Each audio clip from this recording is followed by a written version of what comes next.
అది నాగలి కోసం ఉంచబడుతుంది మరియు మార్కెట్ కోసం ఉంచబడిన తేదీలు బైబిల్ విందులో ఉపయోగించడానికి నిషేధించబడ్డాయి.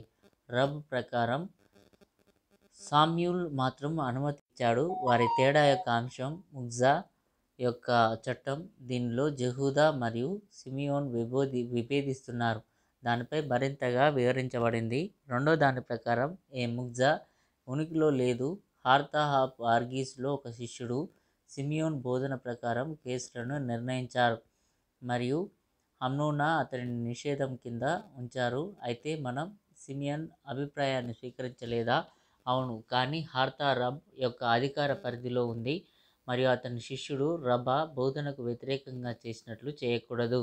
మిస్నా 6 మాంసాలు, ఉల్లిపాయలు మరియు గుడ్లను సబ్బాత్ ముందు రోజున కాల్చడానికి వీలుగా ఉంటే తప్ప వాటిని వేయకూడదు. ఇంకా రోజు ఉండగానే పగటిపూట క్రస్ట్ ఏర్పడితే తప్ప రొట్టె ఓవెన్లో లేదా లైవ్ బొగ్గుపై కేక్లో పెట్టకూడదు. ఇలాజరు దిగువన క్రస్ట్ ఏర్పడితే సరిపోతుందని అంటున్నారు. పస్కా బలి ఓవెన్లో శుక్రవారం చీకటి పడినప్పుడు తిప్పవచ్చు. అభయారణ్యం యొక్క హీటింగ్ హౌస్లో వివెండెన్లో మంటలు వ్యాపించాయి. గ్రామీణ జిల్లాల్లో మంటలు ఎక్కువ భాగం ఇంధనంలో ఆవరించే వరకు ఉండవచ్చు. జూదా ఇలా అంటున్నాడు, సబ్బాతు దగ్గరలో ఉన్నప్పుడు కూడా బొగ్గులు ఇప్పటికే ఎక్కువ ఇంధనాన్ని మండిస్తున్న చోట జోడించబడవచ్చు. గెమెరా అటువంటి విక్చువలులను ఎప్పుడు చేసినట్లు పరిగణించాలి. రబ్ పేరులో ఎలాజరు ఇలా అన్నాడు, అవి బెన్ ద్రోస్టాయ్ యొక్క విక్చువల్స్గా లాగా చేసినప్పుడు మనం ఒక బొరైతాలో నేర్చుకున్నట్లు బెన్ దోస్ట్రాయిలాగా చేసే అన్ని వంటకాలను గుండెల్లో మంటలు ఉన్నా కూడా పొయ్యిపై వదిలివేయవచ్చని హననియా చెప్పారు. కదిలించబడలేదు మరియు బూడిదతో నిండిపోయింది. రొట్టె పెట్టకూడదు మొదలైనవి. పాఠశాల విద్యార్థులు ఒక ప్రశ్నను ప్రతిపాదించారు. ఎలాజర్ మాట్లాడుతున్నారా?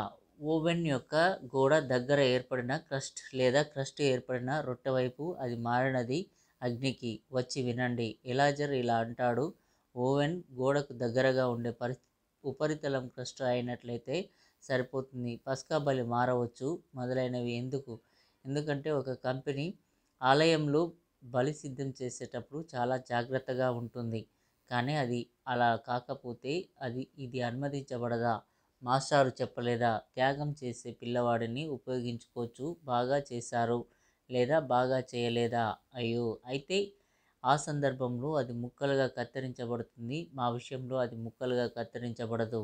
హీటింగ్ హౌస్లో మంటలు మొదలైనవి ఎందుకు? ఇది ఎక్కడ నుండి తీసివేయబడింది? పూనా చెప్పారు, ఇది వ్రాయబడింది. విశ్రాంతి రోజున మీరు మీ నివాస స్థలంలో ఎటువంటి మంటలను ఆర్పకూడదు. మీ నివాసాలు అభయారణ్యం మినహాయించబడ్డాయి. ఇజ్దా వ్యతిరేకించారు. అది అలా అయితే వారు సబ్బాతులోనే అలా చేయవచ్చు. అందువల్ల అతను ఇలా వివరించాడు, ఉదహరించిన పద్యం ఇప్పటికే బలిపీఠం మీద ఉన్న సభ్యుల భాగాలను మాత్రమే మినహాయించింది మరియు పూజారులు చాలా జాగ్రత్తగా ఉండటమే మిస్నా కారణం. గ్రామీణ జిల్లాల్లో మొదలైనవి గొప్ప భాగం అర్థం. రబ్ ప్రకారం ప్రతి ముక్కలో గొప్ప భాగం మరియు సామ్యూల్ ప్రకారం కుప్పను కాల్చడానికి ఒక చిన్న కలప అవసరం లేదు. సామ్యూల్కు మద్దతుగా హయా ఈ క్రింది బొరైతాను బోధించాడు, జ్వాల తనంతట తానుగా పెరుగుతూనే ఉండాలి మరియు మరేదైనా సహాయంతో కాదు మరియు చెక్క యొక్క ఒక లాగ్ మాత్రమే.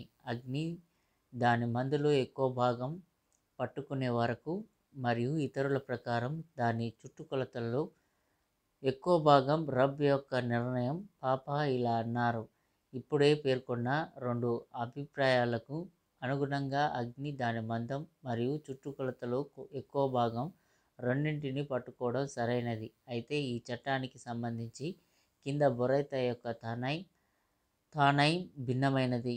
హయా ఇలా అంటాడు, ఇది ఏ వడ్రంగి పనికిరాని విధంగా కాల్చే వరకు. యూదా బతీరా ఇలా అంటాడు, 2 వైపులా మంటలు వ్యాపించే వరకు. మరి ఇది సాక్ష్యం ద్వారా స్క్రిప్చర్ నుండి నిరూపించబడినప్పటికీ దీని యొక్క సూచన ఉంది, అనగా 2 చివరలు అగ్ని ద్వారా దహించబడతాయి మరియు లోపలి భాగం కాలిపోతుంది. ఇది ఏదైనా పనికి సరిపోతుందా? ఇది బోధించబడింది. కహానా ఇలా అన్నారు: రెల్లు అవి ఒకదానితో ఒకటి ముడిపడి ఉంటే సగానికి పైగా కాల్చడానికి తప్పనిసరిగా శుక్రవారం తగినంత పగటిపూట ఉండాలి. ఒకదానితో ఒకటి ముడిపడి ఉండకపోతే తక్కువ సరిపోతుంది. గ్రానోమ్ అగ్ని వాటి ఎక్కువ భాగాన్ని పట్టుకోవడానికి తగినంత సమయం ఉండాలి. వాటిని అగ్నికుండలో పెడితే అవి అవసరం లేదు. జోసెఫ్ 4 పదార్థాలను బోధించాడు. ఇంధనంగా ఉపయోగించబడుతుంది. ఎక్కువ భాగం అగ్ని పట్టుకునే వరకు సమయం అవసరం లేదు. అనగా పిచ్, సల్ఫర్, చీజ్ మరియు నడుస్తున్న కొవ్వులు. ఒక బొరైతలో గడ్డి మరియు చెక్క షేవింగ్లు ఒకే వర్గానికి చెందినవని బోధించబడింది. బబిలోనులో ఇంధనం విషయంలోనూ ఇదే పరిస్థితి ఉందని జోహానాన్ అన్నారు. దాని అర్థం ఏమిటి? జోసెఫ్ హాస్ట్ ప్రకారం మరియు రామి ప్రకారం అబా శాఖలు